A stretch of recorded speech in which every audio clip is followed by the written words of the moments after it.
मन से पाप करने वाले को मन से, तन से पाप करने वाले को तन से, दिल से पाप करने वाले को दिल से और दिमाग से पाप करने वाले को दिमाग से सजा मिलना निश्चित है। जो मन भगवान में लगा है उसे क्या परवाह की जीवन में क्या मिला और क्या छिन चुका है।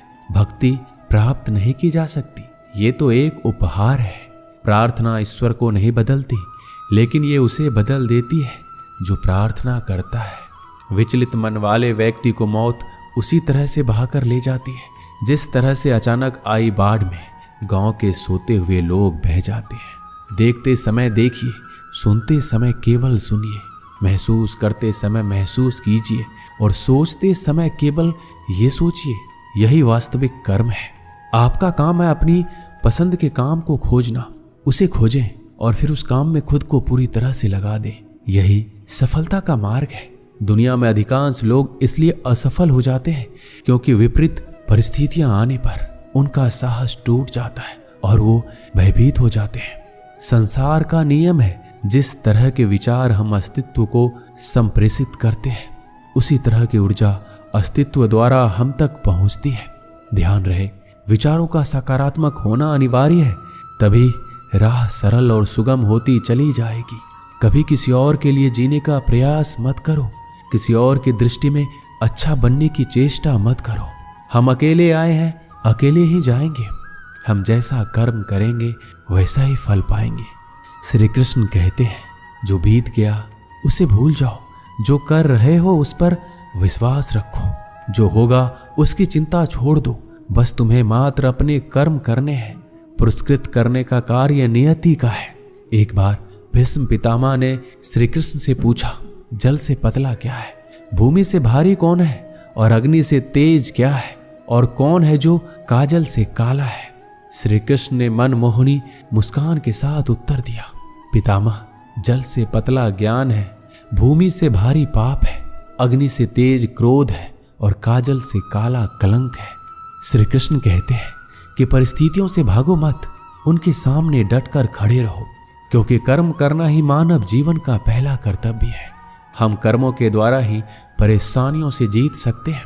दुनिया नहीं जानती है हम सभी का अंत यहीं पर होना है, लेकिन जो लोग इस सत्य को जानते हैं उनके सारे झगड़े एक ही बार में खत्म हो जाते हैं। जब तक आप अपनी समस्याओं एवं कठिनाइयों की वजह दूसरों को मानते हैं, तब तक आप अपनी समस्याएं और कठिनाइयों को मिटा नहीं सकते। आप अपना भविष्य नहीं बदल सकते, लेकिन आप अपनी आदतों को बदल सकते हैं, और निश्चित रूप से अपनी आदतों से आपका भविष्य बदल सकता है।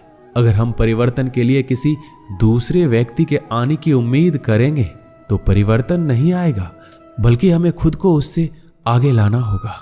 जो कुछ भी तुम्हारे भाग्य में लिखा है वो अवश्य ही उचित समय पर तुम्हें मिलेगा। तुम क्यों परेशान होते हो?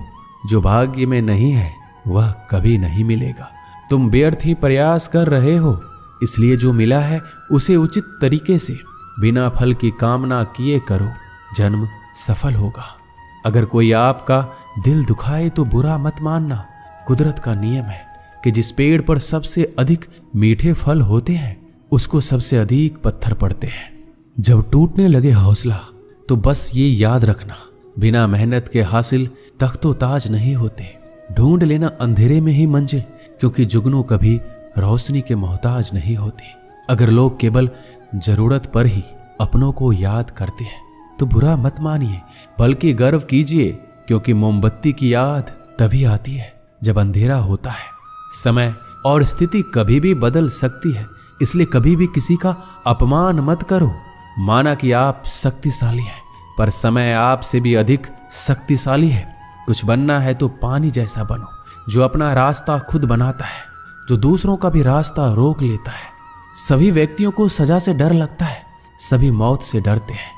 बाकी लोगों को भी अपने जैसा ही समझें। खुद किसी जीव को ना मारे और दूसरों को भी ऐसा करने से मना करें। हम चाहें तो अपने आत्मविश्वास और मेहनत के बल पर अपना भाग्य खुद लिख सकते हैं। और अगर आपको अपना भाग्य लिखना नहीं आता तो परिस्थितियां हमारे भाग्य लिख देती हैं। हर किसी के अंदर अपनी ताकत और अपनी कमजोरी होती है।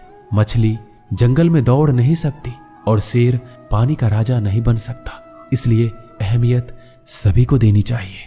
श्री कृष्ण कहते हैं, कर्म पर तुम्हारा अधिकार है, लेकिन कर्म के फलों में कभी नहीं। इसलिए कर्म को फल के लिए मत करो और ना ही काम करने में तुम्हारी आसक्ति हो। क्रोध से मनुष्य की मति मारी जाती है, जिससे स्मृति भ्रमित हो जाती है। इस स्मृति भ्रमित हो जाने से मनुष्य की बुद्धि नष्ट हो जाती है, और बुद्धि का नाश हो जाने पर मनुष्य खुद अपना ही नाश कर बैठता है। अगर संसार में आए हो तो संघर्ष हमेशा रहेगा। श्री कृष्ण ने हर परिस्थिति को जिया और जीता। समय और जरूरत बदलते ही सबके चेहरे बेनकाब हो जाते हैं। पता नहीं, या तो हम में कुछ कमी आ जाती है या वो अभिनय अच्छा कर लेते हैं। दर्द का एहसास तब होता है जब खुद को ठोकर लगती है, वरना दूसरों का तो सिर्फ लहू ही नजर आता है, दर्द नहीं।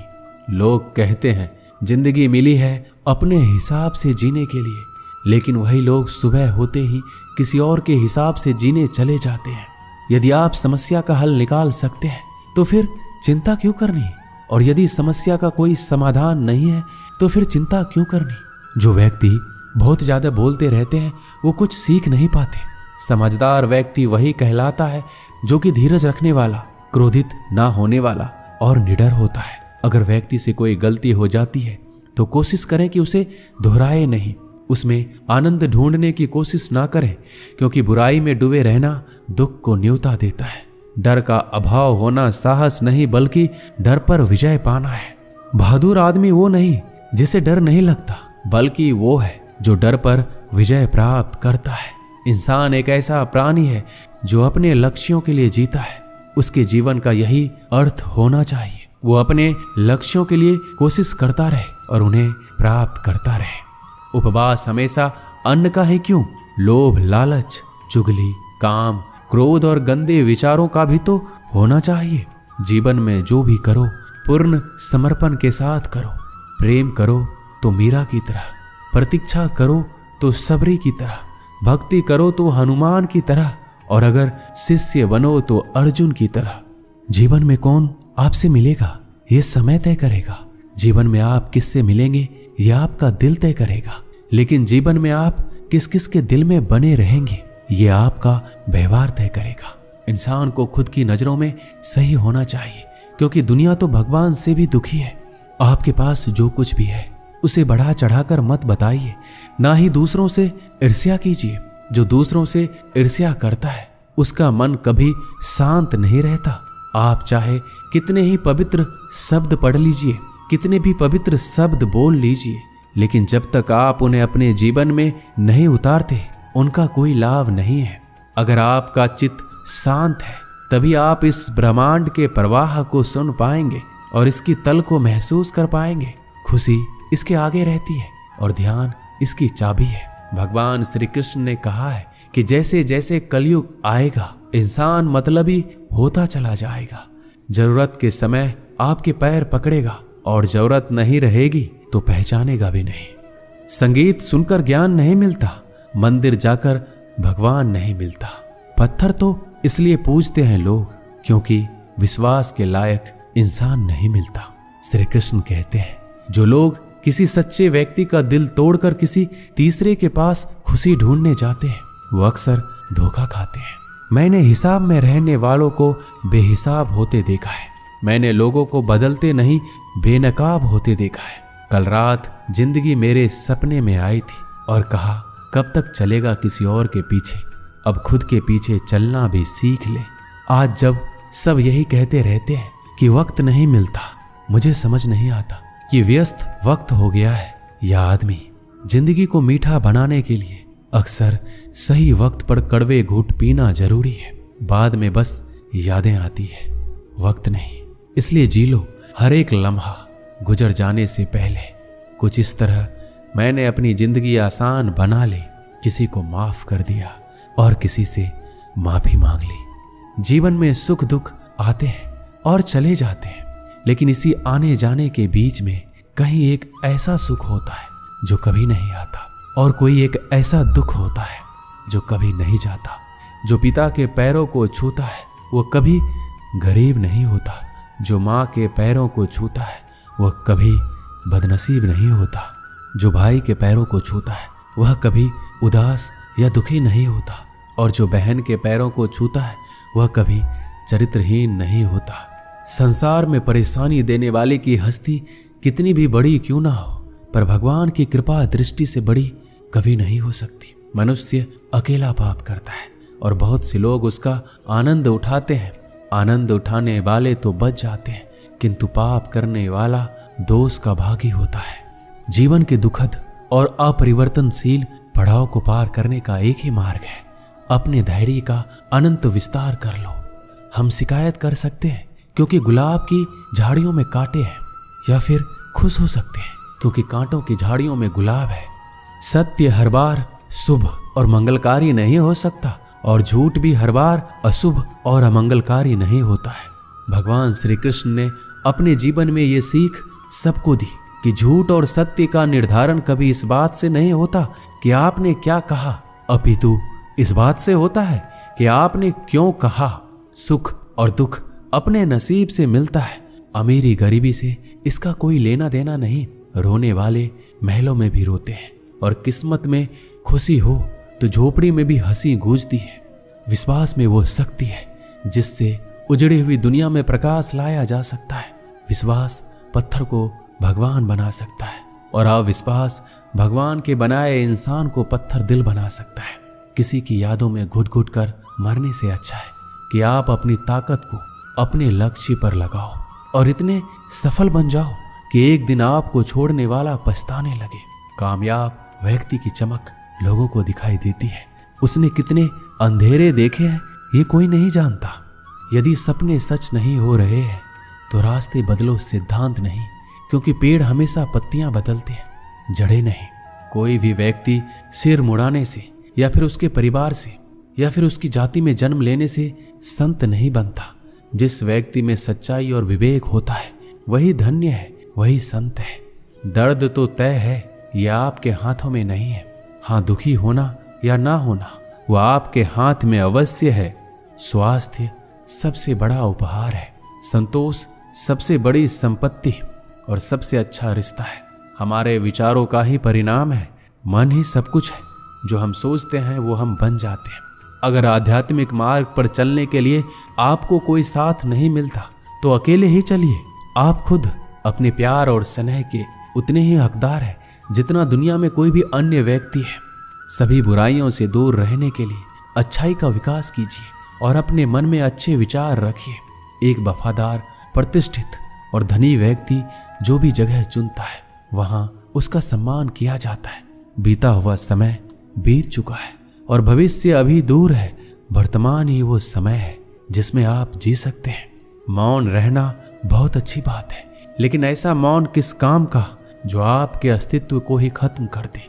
मौन आपकी ताकत भी है और कमजोरी भी। बस आपको ये पता होना चाहिए कि कब आपको मौन रहना है और कब नहीं। जहां उम्मीद नहीं होती वहां तकलीफ की कोई गुंजाइश भी नहीं होती। हर कोई परेशान है मेरे ज्यादा बोलने से, और मैं परेशान हूं अपने अंदर की खामोशी से। अच्छे कर्म अच्छे ही फल देते हैं। वो जो अपने परिवार से अत्यधिक जुड़ा है उसे भय और चिंता का सामना करना पड़ता है, क्योंकि सभी दुखों की जड़ लगाव है। इसलिए खुश रहने के लिए लगाव छोड़ देना चाहिए। वो जो हमारे चिंतन में रहता है वो करीब है, भले ही वास्तविकता में बहुत दूर क्यों ना हो, लेकिन जो हमारे हृदय में नहीं वो करीब होते हुए भी बहुत दूर होता है। जिसका ज्ञान बस किताबों तक सीमित है और जिसका धन दूसरों के कब्जे में है, वो जरूरत पर ना अपना ज्ञान प्रयोग कर सकता है ना ही धन। जो लोग परमात्मा तक पहुंचना चाहते हैं उन्हें वाणी, मन, इंद्रियों की पवित्रता और एक दयालु हृदय की आवश्यकता होती है। लोगों को अपने सपने मत बताओ, बस उन्हें पूरा करके दिखाओ, क्योंकि लोग सुनना कम और देखना ज्यादा पसंद करते हैं।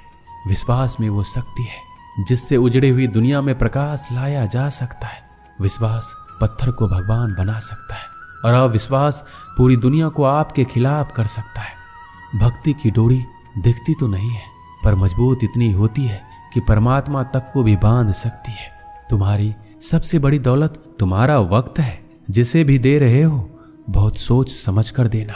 दीपक का जीवन इसलिए वंदनीय नहीं है कि वह जलता है, अपितु इसलिए वंदनीय है क्योंकि वह दूसरों के लिए जलता है, दूसरों से नहीं जलता। दृढ़ इच्छा शक्ति वो शास्त्र है जिसके साथ तुम्हारे ज्ञान और क्षमता में आश्चर्यजनक परिवर्तन आता है। अपमान प्रेम की गरिमा को भंग करता है। तुमसे प्रेम करने वाला कभी भी तुम्हारा अपमान नहीं कर सकता। जिनके लिए आप महत्वपूर्ण होंगे उनके पास आपसे जुड़े रहने के लिए कई बहाने होंगे, और जिनके लिए आप महत्वपूर्ण नहीं हैं वो आपसे दूर जाने की 1000 वजह खोज लेंगे। कोई फायदा नहीं किसी के पीछे जाने का। हंसते हंसते अपना जीवन बिताओ और भूल जाओ उसे जो तुम्हें भूल गया हो। यदि कोई आपको अच्छा लगता है तो अच्छा वो नहीं, अच्छे आप हैं, क्योंकि उसमें अच्छाई देखने वाली नजर आपके पास है। एक बार एक मूर्तिकार अपनी छेनी और हथौड़ी से एक पत्थर को भगवान की मूर्ति का आकार देने का प्रयास कर रहा था। जैसे वह छेनी पर अपना हथौड़ा चलाता, वह पत्थर चिल्लाने लगता और कहने लगता, ये क्या कर रहे हो? मुझे इतना क्यों मार रहे हो? मुझे बहुत दुख हो रहा है, तकलीफ हो रही है, पीड़ा हो रही है। मुझे अपने हाल पर छोड़ दो, यहां से चले जाओ। मूर्तिकार ने उस पत्थर से कहा, मुझे बहुत अच्छे से पता है तुम्हें बहुत ज्यादा दर्द हो रहा है, तकलीफ हो रही है और तुम बहुत ही ज्यादा पीड़ा में हो। लेकिन यदि आज तुमने इस दर्द को नहीं सहा, इस तकलीफ को नहीं सहा, तो जीवन भर तुम इसी प्रकार से पड़े रहोगे। मुझे पता है कि तुम में आगे बढ़ने की अपार संभावना है। तुम एक बहुत अच्छे पत्थर हो, लेकिन यदि तुम इसी प्रकार से रहोगे तो कभी आगे नहीं बढ़ पाओगे। इतना कहकर मूर्तिकार औजार उठाया ही था कि पत्थर फिर से चिल्लाने लगा, गिड़गिड़ाने लगा, विनती करने लगा कि मुझे अपने हाल पर छोड़ दो। मुझे पता है कि जीवन के लिए कौन सी चीज सही है और कौन सी चीज गलत है। मुझे बहुत ज्यादा दर्द हो रहा है। अब मैं इस तकलीफ को बहुत ज्यादा नहीं सह सकता। मैं जिस हाल में हूं उस हाल में मुझे छोड़कर तुम चले जाओ। उस मूर्तिकार ने फिर से उस पत्थर को समझाने की कोशिश की कि ज्यादा अधीर मत बनो और अपने संयम को बनाए रखो। थोड़ी देर और इस दर्द को सहो। यदि इस दर्द को सह लिया तो मैं भगवान की मूर्ति के रूप में तुम्हारी स्थापना करवाऊंगा, और फिर दूर दूर से लोग तुम्हारी पूजा करने आएंगे और पंडित लोग तुम्हारी सेवा करेंगे। लेकिन पत्थर ने उस मूर्तिकार की एक भी बात नहीं मानी। वह चिल्लाता रहा और अपनी बात पर अड़ा रहा। मूर्तिकार ने उस पत्थर को समझाने की बहुत कोशिश की, लेकिन वो पत्थर नहीं माना। अब मूर्तिकार भी थक चुका था और वह उस पत्थर को छोड़कर आगे बढ़ गया और थोड़ी ही दूर जाकर देखा कि एक और बहुत ही अच्छा पत्थर वहां पड़ा हुआ है। उसने छेनी और हथौड़ी उठाई और उस पत्थर को मूर्ति बनाने के लिए तैयार हो गया। मूर्तिकार ने छेनी और हथौड़ी का वार दूसरे पत्थर पर जारी रखा। दूसरे पत्थर को भी दर्द हुआ, तकलीफ उसे भी हुई, लेकिन उस पत्थर ने बर्दाश्त कर लिया और देखते ही देखते थोड़े समय के बाद उस पत्थर ने भगवान की मूर्ति का रूप धारण कर लिया। थोड़े दिन बाद उस मूर्ति की स्थापना एक मंदिर में हो गई। धीरे धीरे लोग उसकी पूजा पाठ करने लगे। लोगों की मन्नतें वहां से पूरी होने लगी। वह मंदिर बहुत ही ज्यादा प्रसिद्ध हो गया। अब धीरे धीरे करके दूर दूर के गांव से लोग वहां पूजा पाठ करने के लिए आने लगे। फिर एक दिन और उस पत्थर को उसी मंदिर में लाया गया और उसे एक कोने में रख दिया गया। अब लोग आते जाते उस पर नारियल फोड़ते। ये कोई और पत्थर नहीं बल्कि वही पत्थर था जिसने दर्द को नहीं सहा था। अब वो पत्थर मन ही मन बहुत ही ज्यादा पछता रहा था, दुखी हो रहा था और अपने आप से कह रहा था, काश मैंने उस दिन उस दर्द को, उस तकलीफ को सह लिया होता तो आज लोग मेरी पूजा करते। इसलिए आप भी अपने जीवन में हमेशा याद रखिएगा, जब भी आप अपने कैरियर की शुरुआत में किसी काम को कर रहे हो, पढ़ाई कर रहे हो या कोई भी काम कर रहे हो और उसमें आपको दर्द हो रहा है, तकलीफ हो रही है, ज्यादा मेहनत करना पड़ रहा है, तो आप रुकिएगा मत। किसी और रास्ते की शुरुआत मत करिएगा, क्योंकि कोई और रास्ता आपको सफलता नहीं दे सकता। आपको उस दर्द को, उस तकलीफ को सहना ही होगा। उस दर्द को, उस तकलीफ को सहकर आप ज्यादा मजबूत बनेंगे और तभी आप अपने जीवन में आगे बढ़ पाएंगे। और जीवन में हमेशा याद रखिएगा कि आपको पहले पत्थर की तरह नहीं बल्कि दूसरे पत्थर की तरह बनना है। दोस्तों, इस वीडियो में बस इतना ही। मिलते हैं अगले वीडियो में। अपना ख्याल रखिएगा। जय श्री कृष्णा।